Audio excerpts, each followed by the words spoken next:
सरकारने जो GR काढलेला आहे तो विचारपूर्वक काढलेला आहे, तो कायदेशीर आहे। हा GR कुठेही ओबीसी समाजावर अन्याय करत नाही।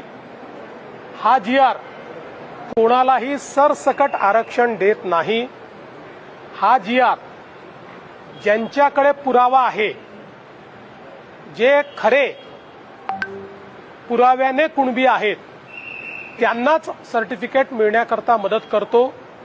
त्यामुळे कोर्टातही आम्ही राज्य शासनाच्या वतीने योग्य भूमिका मांडू। मी पुन्हा एकदा ओबीसी समाजाच्या नेत्यांना सांगू इच्छितो, आपण GR नीट वाचा।